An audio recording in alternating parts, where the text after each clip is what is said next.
Fala, galera. Como é que vocês estão? Tudo bem? Espero que sim.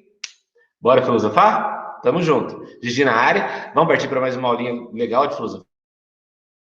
Hoje é um tema bem bacana que a gente vai trabalhar e a gente tem aí um bom caminho para traçar a partir de agora, certo? Já pararam para pensar que a vida que a gente quer para nós depende muito dos valores que a gente assume para ela?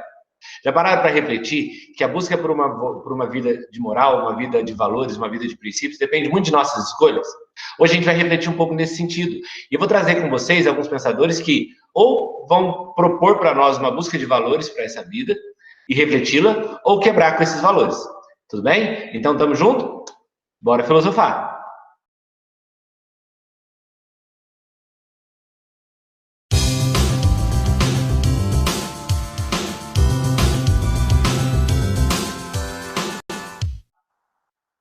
Então, beleza. Pessoal, vamos lá. Olha só. Eu decidi intitular essa aula dessa forma aqui, ó.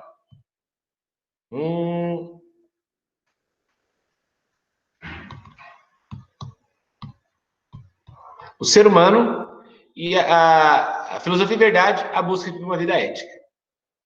Porque a vida que nós queremos depende muito de nossas escolhas. Gosto muito, por exemplo, quando os engenheiros da Havaí cantam "Somos quem podemos ser, sonhos que podemos ter". E ser o que nós queremos ser depende muito da escolha e do caminho que eu vou traçar para a minha vida. De que maneira eu vou seguir a minha vida. Hoje eu quero falar especialmente com vocês de dois filósofos, Michel Foucault e Friedrich Nietzsche. Mais no meio do caminho ainda vão aparecer Sócrates e Santo Agostinho.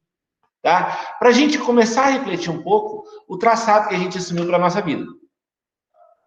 A partir da busca de uma verdade, a partir daquilo que nós vamos chamar em algum momento da aula de vida verdadeira. E o primeiro que eu quero discutir com vocês é Michel Foucault. Michel Foucault é um filósofo francês do século XX, tá? Nascido em 1926, morto em 1984, e ele faz uma análise histórica sobre o que é uma vida ética, o que é uma vida verdadeira. Vejam que hoje a gente busca uma vida verdadeira, a gente busca hoje uma vida ética a partir de um conjunto de regras, de conjunto de valores, de conjunto de moral que a gente assumiu para a nossa vida. O Foucault, quando ele está analisando essa questão da busca pela verdade, busca por uma vida verdadeira, ele fala que a relação entre sujeito e objeto ela vai variar de acordo com o momento histórico. Como assim? Eu sou o sujeito. A minha vida talvez possa ser o objeto. A busca por essa vida verdadeira, entre a relação minha e o objeto que é a minha própria vida, ela foi variando ao longo da história. E aí o Foucault ele vai analisar dois momentos históricos interessantes, que influenciam a nossa vida nos dias de hoje. Por exemplo, durante a antiguidade greco-romana, a busca por uma vida verdadeira era uma busca prática, baseada em fundamentos práticos. Como assim? A ideia de viver, e à medida que eu vou vivendo, eu vou descobrindo as coisas, era muito presente durante o período clássico. Quando, por exemplo, Aristóteles vai definir ética, ele fala que ética é frônesis. Ética é fundamento prático, eu vou vivendo, eu vou tropeçando, eu vou fazendo, e à medida que eu vou vivendo, tropeçando e fazendo, eu vou descobrindo se é errado ou não. Antes de Aristóteles, Sócrates, por exemplo, fala, olha, ética é uma questão de inteligência. Ninguém faz o mal porque quer, faz achando que é bem. Então, do período da antiguidade greco-romana, se vivia uma vida verdadeira na prática, tropeçando. E era legal porque havia dois conceitos muito presentes naquela sociedade que o Foucault vai chamar de cuidado de si e falar francamente. Que são questões práticas. O que é o cuidado de si? Para os clássicos, eu preciso buscar na minha vida referências para que por meio dessas referências eu possa viver.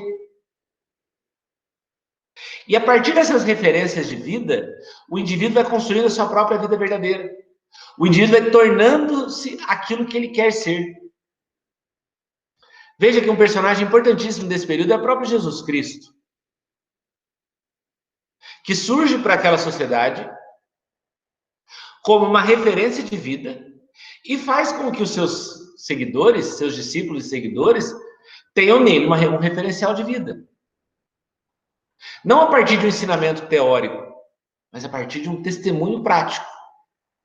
Uma das formas que a sociedade greco-romana entende que a gente pode buscar ser quem somos, ou quem quisermos ser, é tendo referências em nossa vida. Veja que por muitas vezes a gente tem modelos, personalidades, que para nós são referências.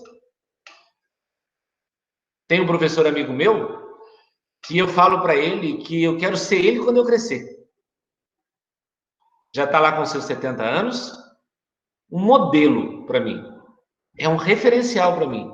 E na prática, eu, Gigi, busco viver da maneira profissional que esse meu colega professor vive. Porque ele é para mim um modelo, uma referência para minha vida. Essa prática era muito comum entre os gregos antigos. E que nós precisamos retomá-la. E uma outra forma que eles nos ensinam é o que eles chamam de falar francamente, que é ser honesto consigo mesmo. Gente, já pararam para pensar como que a gente mente para nós mesmos? Tentando nos convencer de coisas que talvez seja para a gente ficar mais feliz, ou para a gente ficar anestesiado, mas não muda em nada a nossa vida. Eu gosto muito de treinar na academia. Todos os dias eu treino. Cuidar também do corpo, né, gente? E é legal que tem dia que eu tô cansado, né? Não tô naquela pilha, naquela animação. Aí o meu instrutor fala, olha, faz 4 séries de 12 para mim desse treino. Aí ele vai dar orientação para outro. Eu tô cansado. Tem hora que eu falo, quer saber, meu? Vou fazer só 3. Só que eu tenho que entender que se eu faço dessa forma, eu não estou enganando meu instrutor. O salário dele está pago. O condicionamento físico dele já está pronto. Eu estou enganando a mim mesmo.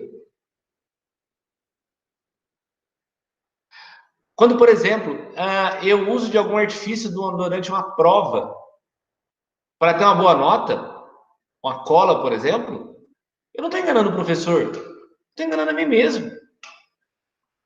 Então, o Foucault ele percebe que durante a antiguidade, ser aquilo que o indivíduo quer ser era muito mais uma questão prática. A partir do indivíduo buscar referenciais para sua vida, cuidado de si, e ser honesto consigo mesmo, falar francamente. Nós precisamos retomar essa prática, gente, que se perdeu. Uma outra forma de buscarmos uma vida verdadeira, sermos éticos, alcançarmos a verdade, uma vida ética, a gente aprende na modernidade, segundo Foucault. A grande diferença para o Foucault da modernidade para o período clássico é que na modernidade a gente tem muito mais um fundamento teórico do que prático. Foucault percebe, por exemplo, em René Descartes e Immanuel Kant, uma filosofia do sujeito, onde está na essência do sujeito, não está na relação com o outro, em alguns momentos. É uma filosofia muito mais voltada para o sujeito. E isso caminha, gente, para uma visão meio que individualista em muitos momentos, que tenta ser superado por Freud. Freud cria o que nós vamos chamar aqui de método da confissão. Onde, segundo Freud, eu vou alcançar essa vida verdadeira, eu vou alcançar essa verdade, eu vou me conhecer para ser aquilo que eu seja, a partir do momento em que eu vou reconhecer a minha identidade me dirigindo-se a um outro. Que o Freud vai chamar de guardião para a consciência.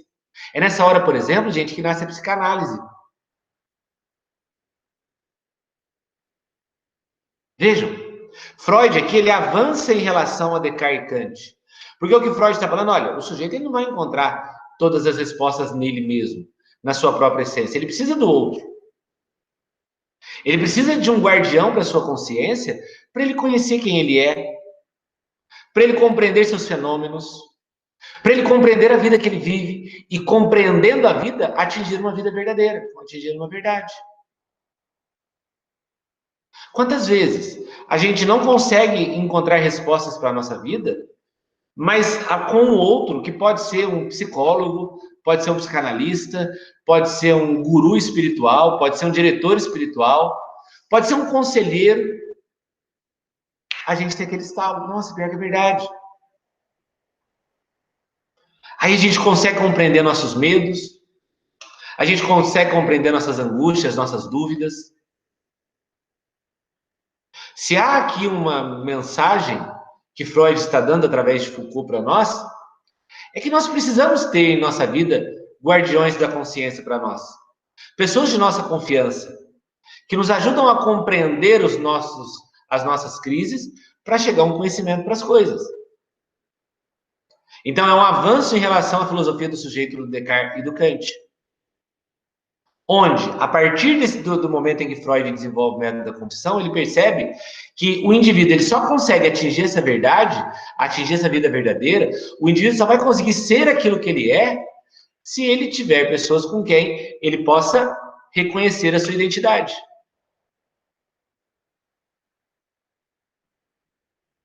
É legal que o Foucault ele escreve isso num livro chamado A História da Loucura, onde ele vai compreender a loucura como um processo histórico. A loucura é uma maneira daqueles que são, aspas, sãos ou sadios, dominar aqueles que estão fora do padrão. E aí chega uma hora que ele vai se debruçar na questão do método da confissão do Foucault, onde, tendo um guardião para minha consciência, eu posso compreender melhor os meus fenômenos. Eu tenho uma pessoa próxima a mim que divide as minhas angústias comigo. Que eu estou com um problema, olha, me ajuda. Sozinho eu não consigo. Ó, por qual caminho você acha melhor? Claro, ele não tira de mim o protagonismo. Sou eu que decido. Mas é importante o método da confissão para que a gente possa compreender os nossos fenômenos. Depois, a gente pode compreender... Ó, tem umas setinhas aqui que eu esqueci de pôr. Ó, depois a gente pode compreender o ponto de vista de Sócrates e do Santo Agostinho sobre a questão do ser aquilo que queremos ser. Atingir essa vida verdadeira. Atingir essa vida ética. Sócrates, ele parte da frase talvez mais famosa atribuída a ele. O conhece-te a ti mesmo. Para Sócrates, eu não tenho que ficar buscando conhecer grandes verdades. Eu tenho que buscar o conhecimento profundo de mim.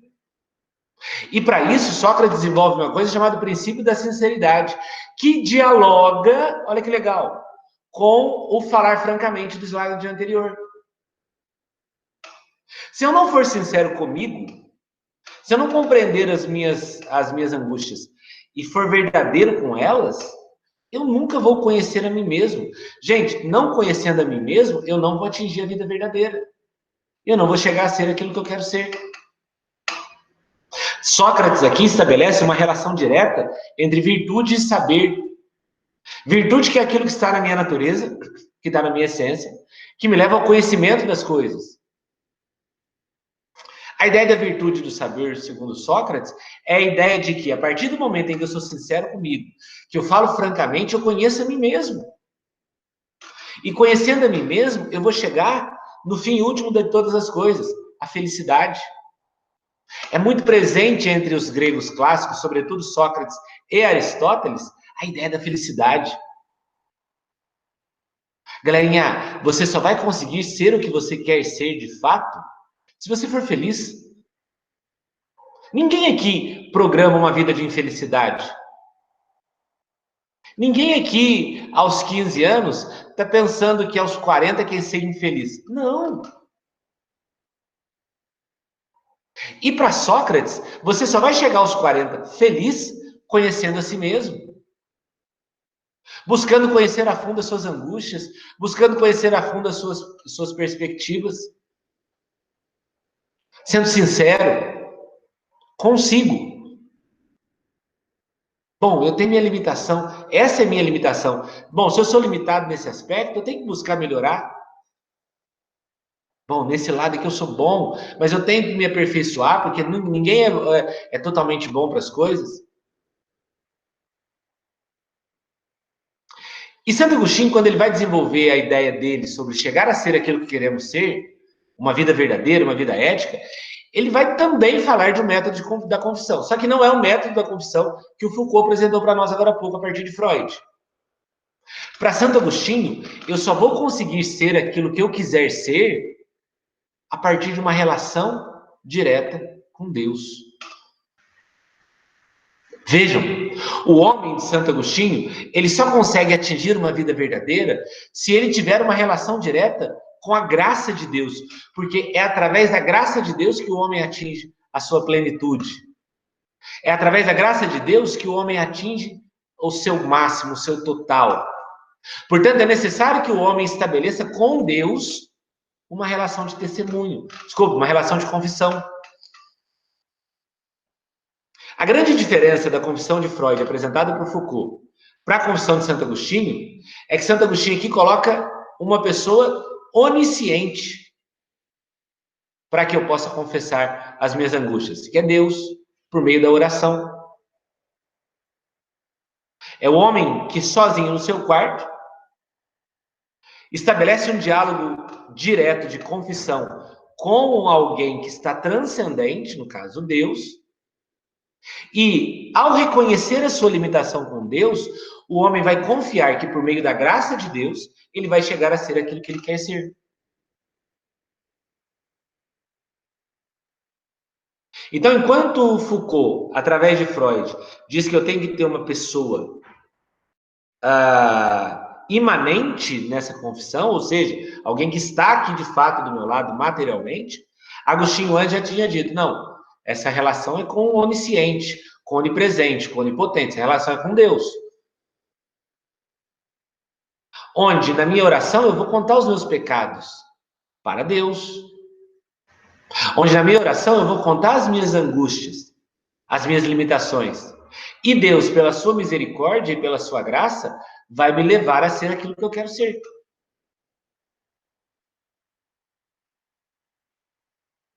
Beleza? Tranquilo até aqui? Mas tem um cara que fala, não, esquece tudo isso. Esquece tudo isso, porque tudo isso aí é perda de tempo. O Nietzsche vai falar, meu, você não tem que ficar tentando ser alguma coisa no futuro. Você não tem que pensar aos 15 o que você será aos 40. Porque se aos 15 você ficar projetando a vida aos 40, você não vive nem os 15, nem chega aos 40. Vivo agora. Nietzsche vai escrever um livro chamado O Crepúsculo dos Ídolos, e depois ele vai escrever um outro chamado Assim Falou Zaratustra, onde ele vai desenvolver o conceito de tempo e eterno retorno. E ele vai falar, olha, meu, esquece esse negócio de ficar imaginando sua vida, guardando dinheiro, fazendo as coisas para que lá na frente... Não, é agora. Quando perguntado o que é eternidade, Nietzsche vai dizer, olha, eternidade é imanente à vida. Eternidade é o agora. Eu não sei se daqui a 5 minutos eu vou estar vivo. Para Nietzsche, cabe ao homem realizar a vida que ele deseja. Cabe a mim fazer aquilo que eu quero da minha vida. Independente de valores, independente de uma moral construída, independente de uma verdade. Enquanto Foucault, por meio de Descartes, por meio de Kant, por meio de Freud, enquanto Sócrates, enquanto Santo Agostinho, nos apresentaram um caminho para ser aquilo que quisermos ser no futuro, a partir da busca desses valores, a partir da busca dessa verdade, Nietzsche está aparecendo aqui falando, quebre essa verdade. Quebre essa moral. No Crepúsculo dos Ídolos, ele fala, olha, a gente tem que quebrar esses ídolos. Quem diz que só é feliz quem tem um diploma universitário? Quem diz que a felicidade é o fim último de todas as ações? A felicidade é o agora. Então, no ponto de vista do Nietzsche, a gente passa a nossa vida tentando realizar a vida que nós desejamos. Só que a todo tempo, o universo tenta nos convencer de não, de que está errado. Existe um aforismo que Nietzsche escreve no Assim Falou Zaratustra que eu acho muito interessante. Ele fala assim, se te apetece esforçar, esforça-te. Se te apetece repousar, repouse. Se te apetece fugir, fuja. Apetecer, gente, se tem vontade. Se você tem vontade de fazer isso, faz. Não recue ante nenhum pretexto. Porque a todo tempo o universo vai se organizar para te convencer a não realizar a vida que você deseja. Gente, percebam como toda hora tem alguém falando para nós aquilo que devemos fazer. Toda hora tem alguém mostrando para nós o que é o certo de ser feito. Mas esse certo, na verdade, é uma vida ideal que a gente construiu. E segundo Nietzsche, nós passamos a vida inteira construindo modelos ideais de vida. E esses modelos ideais servem para quê? Para a gente anular a nossa natureza, o nosso ideal. Serve só para isso. Percebam, por exemplo, que estudar é um modelo ideal de vida, que vai fazer lá na frente atingir uma vida verdadeira. Ter uma tranquilidade, uma estabilidade financeira, uma profissão. Percebam também que trabalhar é uma maneira ideal de vida. Porque, por exemplo, do ponto de vista cristão, o trabalho enobrece o homem. Então, quem não trabalha é vagabundo, é segregado. Mas e se eu quiser não trabalhar? E se eu quiser não estudar? Então, quer dizer, então, que para eu ser aquilo que eu quero ser, na verdade, eu tenho que ser aquilo que o meio quer que eu seja. Então, eu não vou ser aquilo que eu quero ser. E qual que é a ideia do Nietzsche? A ideia do Nietzsche é que eu tenho que quebrar essa moral. Eu tenho que romper com esses valores. Eu tenho que quebrar os ídolos. Num negócio que ele chama de filosofia do martelo. Ser aquilo que eu quero ser não é algo do futuro, é o agora para Nietzsche. É o agora. Então, se nesse momento você está estudando com essa aula, se você quiser desligar o computador agora, chegar e meter o louco e fazer aquilo que você queria fazer agora, faça. E eu tenho certeza que você não fez. Sabe por que você não fez? Por causa dessa palavrinha que está aqui no quadro. Moral. Você é louco, Gigi? Eu preciso dessa matéria para passar no vestibular. Você é louco? Vocês estão entendendo a ideia do Nietzsche? Ele desenvolve uma tese dentro do Eterno Retorno que ele chama de vontade de potência. Olha que interessante. Para o Nietzsche, a minha consciência ela é dominada por duas forças. Uma força reativa e uma força ativa. A força ativa é aquela que me faz forte, é aquela que me faz crescer. A força ativa é aquela que me impulsiona a viver a vida que eu quero. A força reativa é aquela que me faz fraco. É aquela que me desencoraja. É aquela que me joga lá embaixo. E segundo Nietzsche, eu tô toda hora com as forças ativas e reativas batendo na minha consciência. De um lado, faz! Meu, quebra com essa moral aí que você vive. A vida verdadeira que você quer não é a do futuro. A vida verdadeira que você quer é da agora. Então, viva o agora. Esse é o ativo. Que Nietzsche ilustra com a figura do Dionísio.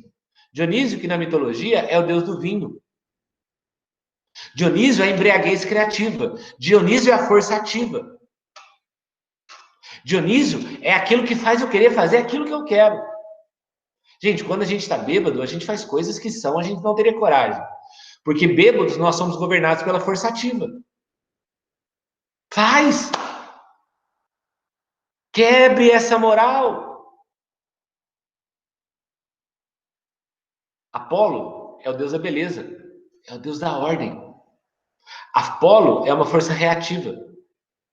Apolo é o que faz toda hora eu falar assim, meu, não vai dar certo. Segue o que tem que ser feito. Por mais que agora você queira desligar o computador e dar um mergulho na piscina, o que deve ser feito agora é estudar, então estude. Essa vida é uma vida de sofrimento. Felicidade é só no reino de Deus. Então aceite o sofrimento. O que Nietzsche está dizendo é que eu estou toda hora com esse conflito na minha consciência. Do ativo, Dionísio, e do Apolo, reativo. E sabe qual que é a conclusão que Nietzsche chega? Nietzsche conclui que a moral é o triunfo das forças reativas sobre as forças ativas. A gente nunca vai ser aquilo que queremos ser, segundo Nietzsche, porque a gente vai estar sempre preso a essa moral. A moral, ela vai sempre fazer com que Dionísio vença Apolo. Desculpa, que Apolo vença Dionísio. A moral sempre vai fazer com que Apolo vença Dionísio. A moral sempre vai fazer com que a força reativa vença a força ativa. Então, sabe quando que você vai ter a vida que de fato você quer ter? Nunca. A menos que você quebre com essa moral. Você tem coragem? Olha o aforismo aqui embaixo. Não recue ante nenhum pretexto, porque o universo se organizará para te dissuadir de realizar a vida que você deseja.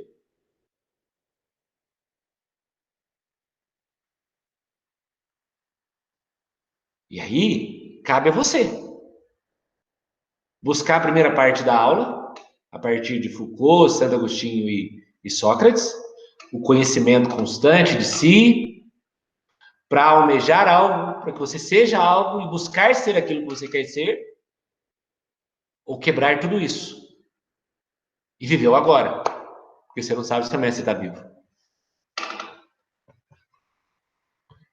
Que caminho o homem tem buscado? Para o Nietzsche, o caminho que nós temos buscado esse tempo todo é o caminho da razão. E isso tem nos feito infelizes. Cabe ao indivíduo decidir a vida que quiser ser. Ok? Espero que tenha ajudado bastante, vocês tenham compreendido. Até a próxima aula aí. Bora filosofar.